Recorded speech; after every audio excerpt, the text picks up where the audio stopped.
Some games hit you right away. Red Dead Redemption 2 is one of those games for me. I don't just mean that I liked it, I mean it's my favorite game of all time. And honestly, it's not even close. So when I decided to go back and revisit Red Dead 1, the original story that ties all of this together, I had a weird mix of expectations. I tried playing it years ago, but couldn't stick with it. I liked the story, sure, but some of it just didn't hit like RDR2. And I think I finally understand why. Red Dead 2 is grounded. It's personal. It's about a man trying to make peace with who he is. Red Dead 1, it's not that. Red Dead Redemption is a Wild West film, not a character study. It plays out more like an old school Western movie, more than a deep role-playing experience. And that shift in tone changes everything. Once I stopped comparing it to RDR2 and just experienced it for what it is, it finally clicked. Right away, the tone of Red Dead 1 lets you know this isn't a romanticized cowboy fantasy, but it's not trying to be brutally grounded like its sequel either. It's more theatrical, more dramatic, and more composed. When you first start the game, John doesn't say a word for several minutes. Instead, you're surrounded by conversations, characters you'll never meet again. You're sitting on a train, quietly listening to two old women talk about how glad they are that the government cleaned up the savages and how the Indians were helped. The whole thing feels like background noise at first, but it sets a tone, because that opening conversation tells you everything you need to know about the world you're about to step into.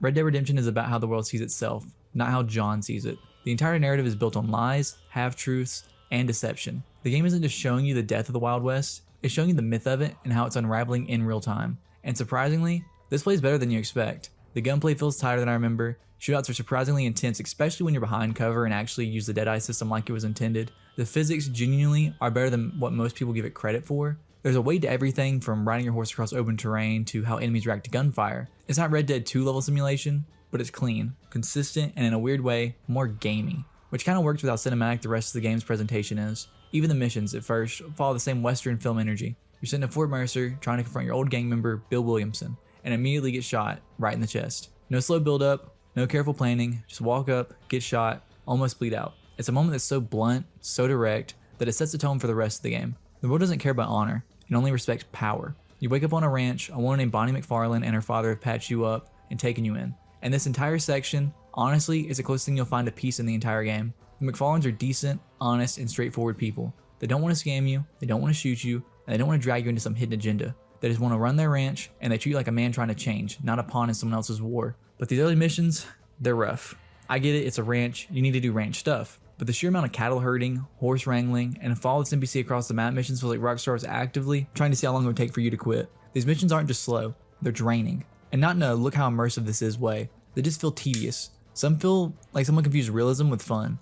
And again, I know that's kind of the point, to lull you into the life John could have had, a quiet, peaceful life, but the problem is, the gameplay doesn't support it. These harding missions don't feel meditative, they feel like chores, and when they stack one after another, it starts to feel less like pacing and more like punishment. What's weird though, is how smart the writing is in other areas and how dumb it makes John look sometimes.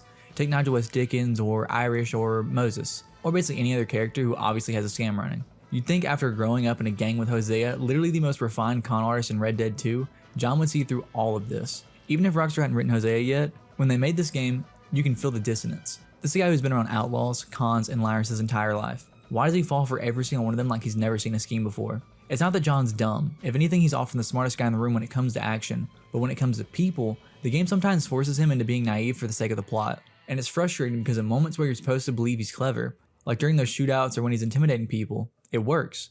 But when he's getting conned for the 5th time by some Irishman with clearly only a monetization motive, you start to feel like the story's dragging him through a script instead of letting him live in the world naturally. Still, even with those early missions and weird character beats, the world is already starting to show its shape. You're not in just the Wild West, you're in the end of it. The modern world is creeping in. Civilization is twisting its definition of progress, and John, he's caught right in the middle, trying to bury his past while using it to clean up the mess he's helped make. So eventually, after all the ranch work, cattle drives, and painfully obvious cons, you start moving towards your first real objective, Fort Mercer. This is the moment where the game pretends to give you control. You're told if you help these people, they'll help you take over Fort Mercer. And so you do it. Help the sheriff, you help Nigel, you help people you don't even like. But the more you help, the more it starts to feel like a con itself, because this world doesn't trade in loyalty, it trades in leverage. Everyone you meet needs something from you first. Even the sheriff, whose little job is to deal with the outlaws, won't do anything until you prove yourself useful over and over again. It's like the game is trying to teach you, good deeds don't matter unless they benefit someone. And when you finally go back to Fort Mercer, you sneak in. You somehow outsmart people who should know better, you pop out of a wagon with a Gatling gun and mow them all down, just raw violence. It's blunt, it's loud, and it's extremely satisfying,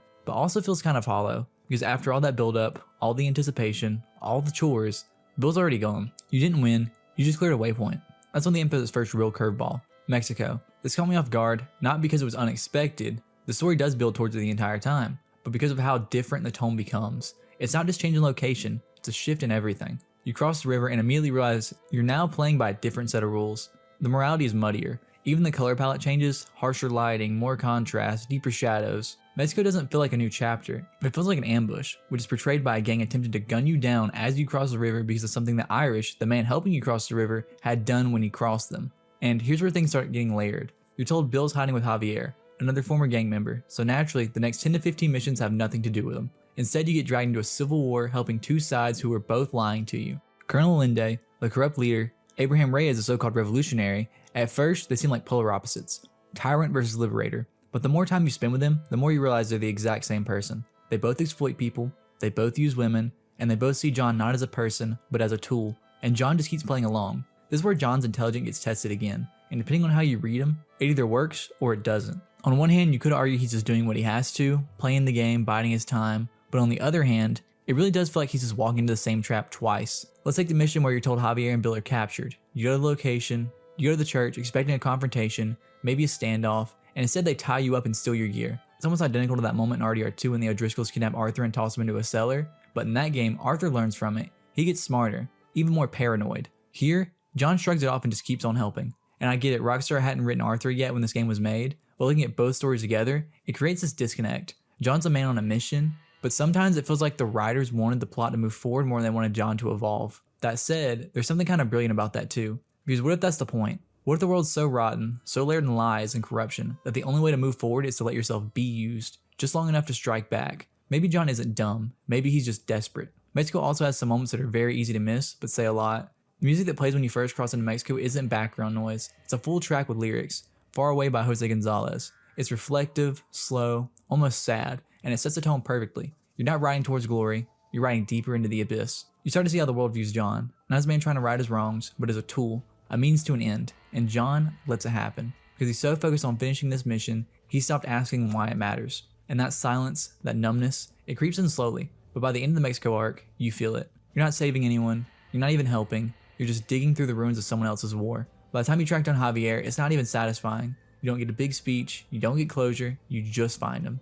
And then it's on to the next target. That's what I mean when I say Red Dead Redemption isn't about John's arc, it's about the world. And no matter how hard you try to be honest in a world full of liars, it doesn't matter, because no one's listening. So now you've crossed back into the US. You've got 2 of your targets down, you're closer to the finish line than you've ever been, but the world hasn't changed, and honestly, neither is John. You think that finally catching up with Javier would bring some kind of shift, some kind of feeling of resolution or momentum, but it doesn't. Because the minute you leave Mexico, the cycle just starts all over again. Now you're dealing with Edgar Ross, the government agent who's been pulling your strings this whole time, and suddenly it's like the map just resets. New towns, new NPCs, new favors to do for people who don't care about you. And at this point in the game, it really starts to feel like you're never going to be free unless everyone gets what they want first. Ross sends you off to track down Dutch, your old gang leader, the man who basically raised you. And even though you've got every reason to hate him, the way the game builds him up is different. Dutch is the one person in this game who's not pretending. He's unhinged, he's delusional, but he's not lying to himself like everyone else is. And for that alone, he kind of stands out. The missions leading up to Dutch are fine, some cool shootouts, some weird tasks for the army, but really it's all about building tension. Because you know that when you actually face Dutch, it's going to mean something. And somehow, it actually does. The whole world of Red Dead Redemption is changing, and not for the better. And the more John fights it, the more he's dragged down by it. So Dutch is dead, Bill is dead, Javier is either captured or gone depending on how you played it. You've done everything they've asked, and for the first time in the entire game, you go home. And here's where things get a little weird, because after all this time, all this pain, death, and compromise, this game slows down. You're back with your family, John, Abigail, Jack, and Uncle. You do chores, you herd cattle again, you take your son hunting, and I gotta be honest, kind of beautiful. Not because the missions are fun, some of them aren't, but because of what they represent. This is what John wanted. Not glory, not revenge, just a chance to live a normal life. And the game gives you that for a little while, but you feel it. You know it's not gonna last. The lighting changes, the tone shifts. Every mission on the ranch feels like a goodbye. You're teaching your son how to be a man, but really, you're teaching him how to survive without you. You're hunting and herding cows, but really, you're trying to outrun fate. And then, it catches up. Edgar Ross shows up again, and you already know what that means. They're never gonna let you go. The last mission, where John sends Abigail and Jack away and walks into the barn, it's not just a shootout. It's not just how unfair it is. It's how calm John is. He knows what's coming, and he does it anyway. He steps out, stares down the government agents, and dies standing up.